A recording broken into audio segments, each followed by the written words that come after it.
page. You're listening to TB Confidential.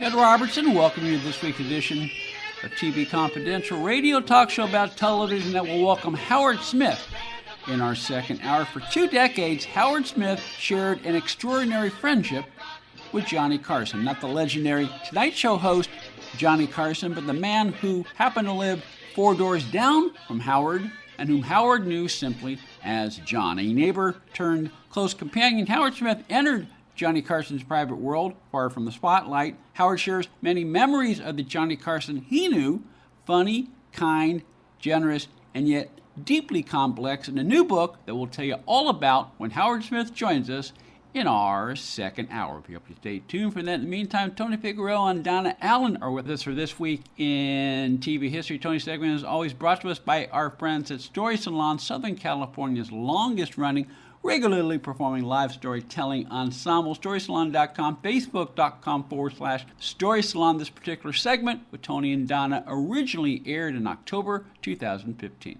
September 30th, 1960, The Flintstones premiered. Yabba Dabba Doo. Yes, Yabba Dabba Doo indeed. Yeah, and I don't see them as often channel surfing now as one might have in the past. I think Boomerang has it, but you look at some of these episodes either through YouTube or whatever method you have, and some of these are amazing. Growing up, they just seemed to always be on. They were. And remember, it started out as a primetime show. It was not necessarily geared toward kids. No, it was basically a cartoon version of the Honeymooners. And it was wonderful. And I remember it, coming home from school. For years, Saturday morning. It wasn't Saturday morning without the Flintstones. No, it was someplace. I mean, Saturday mornings, I know that KBHK up in San Francisco, they ran it Monday through Friday in the afternoon, and then they would do back-to-back episodes like on Sundays. So it would be on six times a week. And it was strange because when my father retired in the early 80s, my father was the type of guy, if it wasn't Gunsmoke or the FBI or certain programs, my father would sit in his chair and read while the rest of us are watching television in the living room. But when he retired, I would drop in the middle of the afternoon, and he would be channel surfing, and if it was the Flintstones, he would watch the Flintstones. And I couldn't understand that, but then I realized it was written for adults. Yeah. Yeah. I don't think a lot of adults realize that. Yeah. And when you're kids, you're watching the pratfalls and the funny thing, and then all of a sudden you come back and you revisit some of those and you go, wow, that was actually very good. Not to mention a lot of inside jokes. I don't think you fully appreciated a lot of breaking of the fourth wall, right, if not from the main characters, from their props that were all alive. And the clever sight gags. I mean, whether you're a child or an adult, some of them just make you sit back and laugh. Well, and they would have a lot of celebrity guest stars like Anne Margrock. Stoney Curtis, Cary Grant. We were just talking about this at Story Salon the other week. The Cartrocks appeared. Samantha and Darren moved into Bedrock. You had Perry Masonite. Perry Masonite, yeah. Alvin Brickrock. Yes. Which I thought was because I remember seeing that particular episode. I was really too young to appreciate Alfred Hitchcock Presents. I knew who Alfred Hitchcock was. I had no concept of Psycho. I was way too young, but I knew who he was as a personality and Good Evening and the profile. And he was doing commercials for the Universal Studios tour, and so he was this personality besides being a talented director.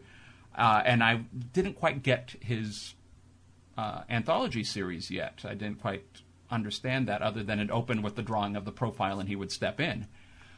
And then he's on the Flintstones, and I just thought it was comical.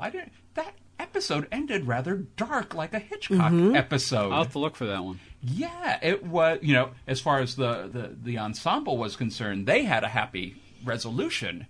But then he's outside the house, breaking the fourth wall, addressing the audience, explaining what really was happening. And it was heavy. It was like, and he says, good evening. And then you cut to, back to the drive-in theater. But I thought that was a little, I didn't get it when I saw it as a kid. And then I said, "Oh my, wow, that was a little heavy," and for the Flintstones. Well, they did every once in a while get a little heavy. I mean, the introduction of Bam Bam. Yes, or pre-Bam Bam, Betty's depression of not being able to have a child. I mean, that's pretty heavy for an animated show. Again, when I was a kid, I just knew that Pebbles was a biological child that they had at the hospital, and Bam Bam was adopted. And I didn't quite understand beyond that. But yeah, you watch it as an adult, Barney and Betty spending way too much time with Pebbles, and Fred wanting to set some boundaries, and Fred saying the wrong things. And why don't you get your own kid? And upset, Betty was crying. Wilma was upset with Fred. Fred realized he was an idiot, and then helping the Rubbles adopt. No, that's a classic. That's a storyline that plays in lots of shows. Yeah, but it was something did they even talk about infertility as... but it was very specific. Betty can't have children.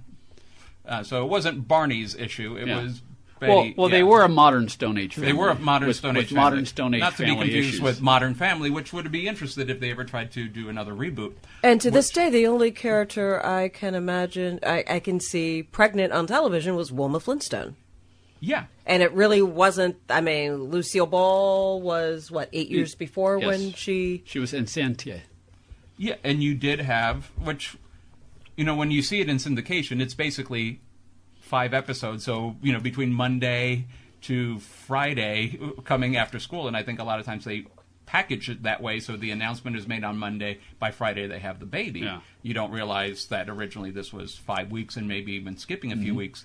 But to see that, and the announcement, which it's one of my favorite Flintstones moments, because you have this episode of Fred and Wilma having to take care of Betty's, it was Betty's nephew, Marblehead, who was this little terror of a baby. And when they finally get rid of Marblehead, Fred is, you think, the episode's going to end now.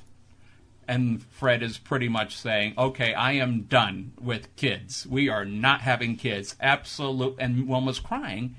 And then he's going, what's wrong? And she pulls out the knitting, and she's knitting a little booty, and he still doesn't get it. And he takes the booty, puts it on his nose, and he said, nose cozy. Okay, then, yeah, that's... No. And he said, no, we're having a baby. And again, breaking the fourth wall. And he's excited. The sheer joy in the voice and the animation. It's a wonderful scene. Oh, yeah, just the yabba dabba do of it all, and, just hearing that. And then running into the street.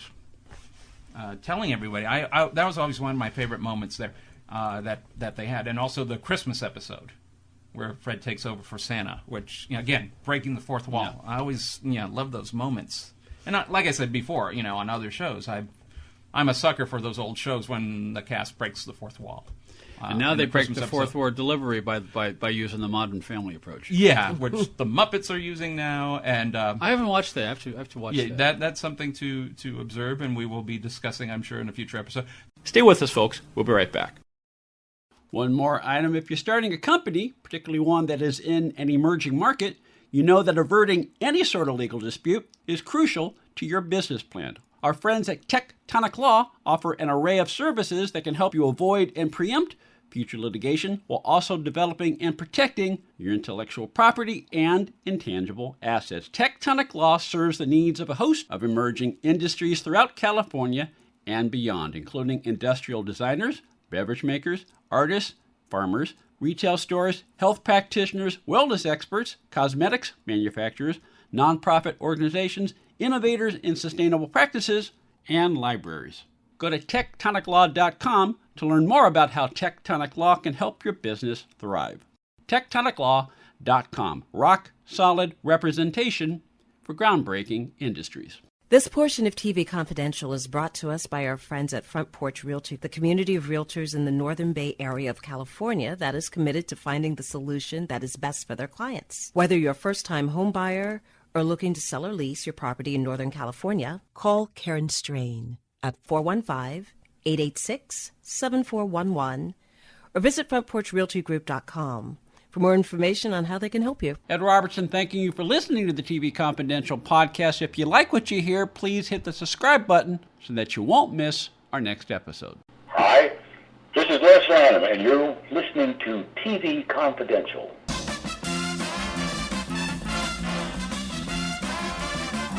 Flintstones also did their own commercials for Winston, which you can find on YouTube. And so that's... Which I think a lot of people, especially younger people, would find surprising, not just cigarettes being advertised on television, but on an animated show, since many people still think I'm finding more and more ages, I thought it was a generational thing, if it's animated, it must be for children. Mm-hmm. Well, a lot of the spinoffs were Saturday morning, Pebbles and Bam Bam show, which we jumped at. Sally Struthers and Jay North did were Pebbles and Bam Bam, and then they took that in a couple of different directions, the Flintstones Comedy Hour, and then going back again to where they're babies. Yes, and that was weird. They had a weird arc. And then trying to revive it again by having Pebbles and Bam Bam finally marry, Yabba Dabba Doo. And then shortly thereafter, they had, Pebbles and Bam Bam moved to Holly Rock because Bam Bam wants to write, and Pebbles is pregnant. He wants to bang out a story. Yes. Oh, we could have taken that in many directions, but the idea that they all get into their RV, come out to Holly Rock when Pebbles is due, and that includes the mother-in-law. The only one who ages was Pearl. She actually had gray hair at this point, but they all come out to Holly Rock in time for the Blessed event. And very different. No father's waiting room like when Pebbles was born, just pacing in the waiting room and then being told, you have a baby. The whole family's in the delivery room and you see Pebbles in stirrups. Hello. And, screaming and all that. And then, she had twins, Roxy and Chip. And then they did a Christmas episode later on that they all have a cameo. The original incarnation of the Flintstones, how many feature films? I know A Man Called Flintstone. Man Called Flintstone. I think they did one or two others. The only one I remember is The Man Called Flintstone, because that was done at the height of the James Bond spy era. But I think they did one other. I remember not being able to see that film till I was an adult. Because I remember one Sunday afternoon, it was finally in Cincinnati, and we were going to go see it, and my mother was trying. I said, please, let's go early. And we didn't go early enough. We got to the theater, and the line was literally around the block. And it was completely sold out. We did not get to see that show. I remember being so disappointed. My mother tried to make it up and took us to the zoo. Cincinnati, we had the #1 zoo in the world at the time. That still did not make up for it. I watched it recently. It's a weird, it's a hybrid of the Flintstones, spy movies, and musicals. And I wasn't impressed. I mean, looking at it through adult eyes, I went, would I have enjoyed it as a child? You probably came out ahead that day. Yeah, I guess we would say overproduced, overdone. Yeah. But, they were doing at that time, there was a Dragnet movie that led to the series. We talked about that. McHale's Navy did 2 movies in the run. No, it was not unusual to do movies of TV shows because the idea was to market it to other countries. That was usually the case, to market it to other countries. And you already had a built-in audience if your show was successful. Batman did one, and some of it was Batman. They could justify making stuff that they could later use in the series, the Batboat and the Batcopter. Yes. McHale's Navy, it was just really a really long episode. Something that they could not contain to an hour, and then they did Joins the Air Force without Ernest Borgnine. Mm-hmm. And so there was usually some, and then Lucy and Desi did the Long Trailer, which was not a Lucy and Ricky. It was it Susie and Mickey? No, yes, but it was essentially it was essentially the same thing, but you got to see them in a different setting. But that more recently X-Files. Right, they did one of the X-Files movies was done during the summer hiatus, or was shown during the summer hiatus. Yes. Now you can fly anywhere in the world and pay discount prices on your airline tickets. Book a flight today to London, Paris, Madrid, or anywhere else you want to go. And pay a lot less guaranteed. Call the International Travel Department right now at Low Cost Airlines. 800-222-0511. 800-222-0511. Again, that's 800-222-0511.